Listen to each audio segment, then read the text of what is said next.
ఈ అష్టదిగ్బంధన కార్యం అనేది సర్వ వాస్తు దోషాలకి ఒక నివారణ మార్గంగా పనిచేస్తున్నప్పుడు అది ఏ టైంలో చేయించుకుంటే ఎక్కువ ఫలితాలు అనేవి ఉంటాయంటారు?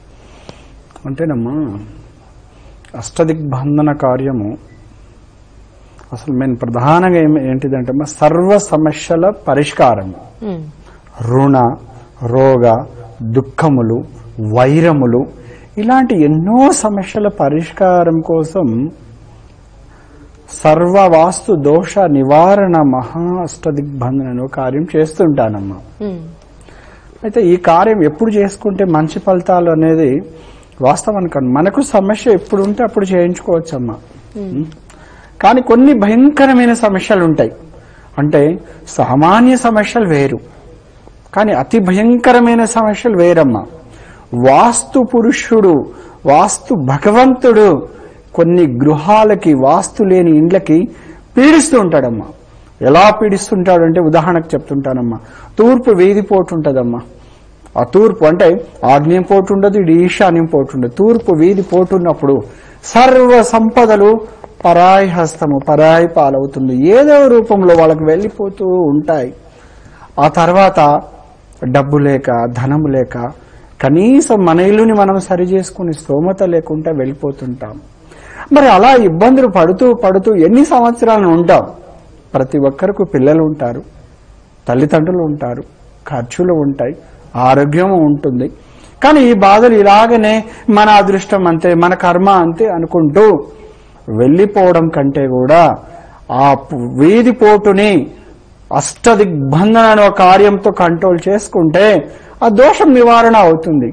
మళ్ళీ సాధారణ ఫలితాలు వచ్చేస్తూ ఉంటాయనమ్మా. అంటే ప్రధానంగా మనం దేనికోసం చేయాలి? వాస్తు దోషాలు పీడింపబడుతున్నప్పుడు మనం అష్టదిగ్బంధన చేయాలన్నమాట. అదేవిధంగా కొంతమందికి ఆర్థిక పరమైన ఇబ్బందులు వస్తూ ఉంటాయి. ఎలాంటి ఆర్థిక పరమైన ఇబ్బందులు అంటే మనకు రావలసిన డబ్బు ఎవ్వరు ఇవ్వలేకపోతుంటారు. అలాగే అనుకోని ప్రమాదాలు. కొన్ని గృహాలు నేను చూశాను.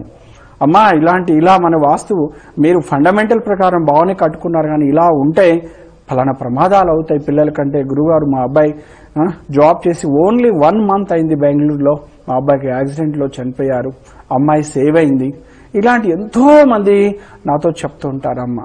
ఆర్థిక ఇబ్బందులతో పాటు పిల్లల్ని పెంచి 20 సంవత్సరాలు మనం పెద్ద చేసుకున్న తర్వాత వాళ్ళు లేకపోవడం కూడా ఒక ఎంత పెద్ద దారిద్ర్యం ఒకసారి మనం చూడండి. అలాంటి సమస్యలు వాస్తు కూడా ఒక కారణం అన్నమాట. వాస్తు కారణం ద్వారా కూడా ప్రమాదాలు అవుతాయి. వాస్తు కారణంతో ఆర్థిక ఇబ్బందులు వస్తుంటాయి. ఆ వాస్తు కారణంతో దారిద్ర్యాన్ని పీడిస్తూ ఉంటారు.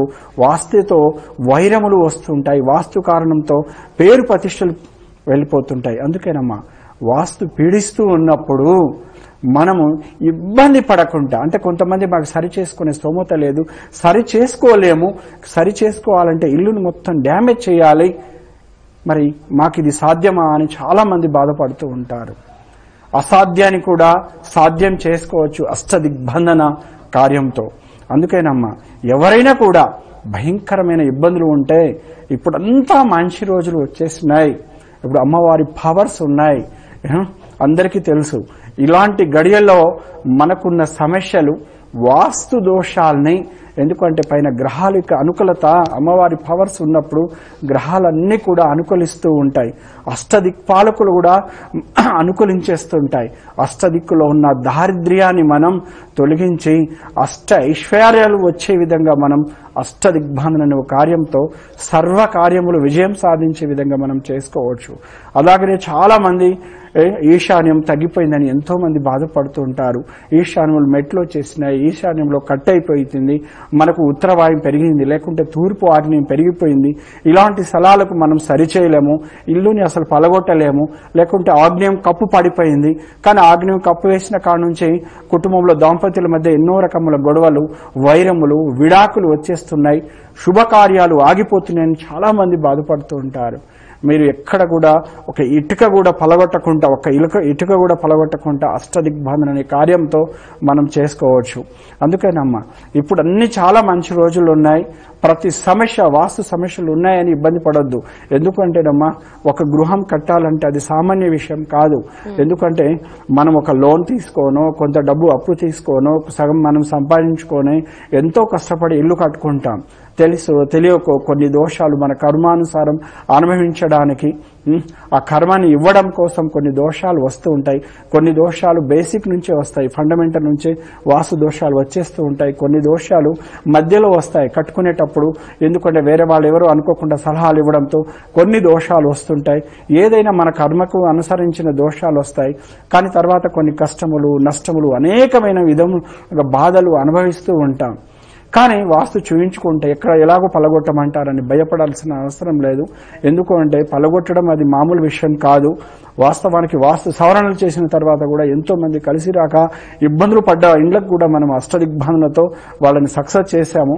అందుకని ప్రతి విషయంలో కూడా మనం అష్టదిగ్బంధన కార్యంతో మన విజయాన్ని సాధించవచ్చు.